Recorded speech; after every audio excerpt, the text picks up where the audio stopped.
rajone ose më shumë. Dhe shembulli tjetër Siria, që nuk është shumë më larg se Irani apo se Iraku, se Iraku. Edhe kjo çoi në një luftë civile që akoma nuk janë përthar plagët e kësaj lufte civile. Dhe nëse do të ndodhte një luftë e ngjashme me ato të Irakut, unë do të thosha që situata do të ishte akoma shumë herë më e vështirë. Pra kjo luftë nuk do është e ngjashme as me Irakun, as me Afganistanin dhe as me Vietnamin në vitet 1970, 60-70. Qartë, ka pa tjetër specifika të veta. Nëse do të flasim për specifika, pak të në gjykimin tim, ma e se kanë ndjekur zhvillimet, kushtica e Hormuzit është një pikë shumë e fortë e Iranit. Ju, zoti Toci, mendoni se ka një mënyrë që Shtetet e Bashkuara të Amerikës ta menaxhojnë atë, pra ta zgjidhin burojën kryesore të Iranit, apo kjo është krejtësisht e pamundur? Se kemi parë zhvillime me kërkesën e Trumpit për NATO me sulmet ndaj saj, me aleancën e Britanisë me 40 vende për gjetur një zgjidhje, askush s'ja ka dalë deri tani. Po, cila do të ishte forma për ta zhbllokuar Hormuzin në gjykimin tënd? Në gjykimin tim për të zhbllokuar Hormuzin ishte që të gjitha palët duhet të ulen në tavolinë dhe të merren vesh me njëra tjetrën. Asnjëra palë nuk e kontrollon dot e vetme. Kjo është e pamundur. Te ka treguar dhe historia në të shkurën që është e pamundur. Unë nuk mund të them që Irani apo Omani kanë çelësat e ngushticës së Hormuzit në dorë. Por pa uljen e palëve, qoftë Irani, qoftë Shtetet e Bashkuara të Amerikës apo vendet e gjirit, nuk do të ketë një zgjidhje. Dhe vetmja zgjidhje do të arrihet nëpërmjet diplomacisë. Ngushtica e Hormuzit është shumë strategjike.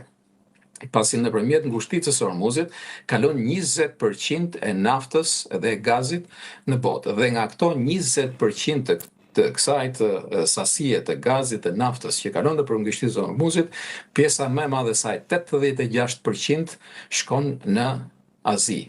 Dhe nga kjo 86%, navarësisht 65%, 67%, pra është një shifër në 65-67%, blihet ose konsumohet nga 3 vendet më të zhvilluara. E para është Kina, e dyta është Japonia dhe e treta është Korea e Jugut. Dhe kjo është arsye sepse Kina ka kërkuar të jetë pjesë e negociatave, duke luajtur një rol jo të një anshëm, po neutral, duke quar mesazhin Shtetet e Bashkuara të Amerikës që ne nuk kemi interesa për të cënuar ose kërcënuar interesat e Shtetit Bashkuar të Amerikës në gjirin persik. Pasi së pari, ekonomia kineze mbahet nga këto burime natyrore që vinë sidomos nga Irani, pasi Kina është blerësi më i madh i naftës dhe gazit iranian. Dhe e dyta, Kina është sidomos ekonomia kineze është në një situatë jo të mirë. Sidomos pas ardhjes së presidentit Trump në Shtëpinë e Bardhë, i cili filloi me prezantimin e tarifave për shumë vende të botës, por duke mos përjashtuar edhe Kinën. Dhe kjo e ka bërë këtë situatë shumë të ndjeshme sidomos për Kinën.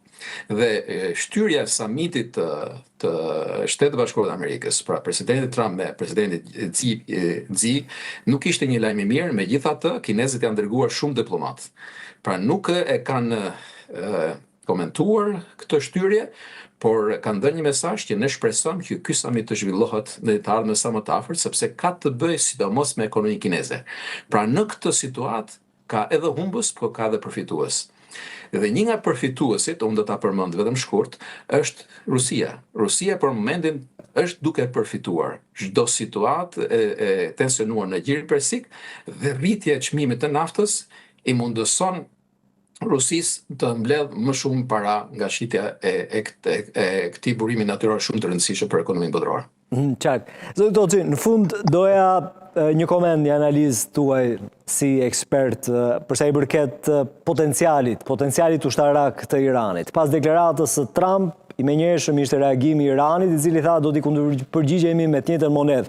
Tani, SBA-t mendojnë se kanë shkatëruar infrastrukturë, por jo vetëm në këtë shtet. Sa i fortë mbetet ai në momentin që flasim për t'u kundërpërgjigjur Shteteve të Bashkuara të Amerikës, aleatëve, vendeve fqinja atje për të krijuar destabilitet? Cila është forca që disponon në gjykimin tënd tani?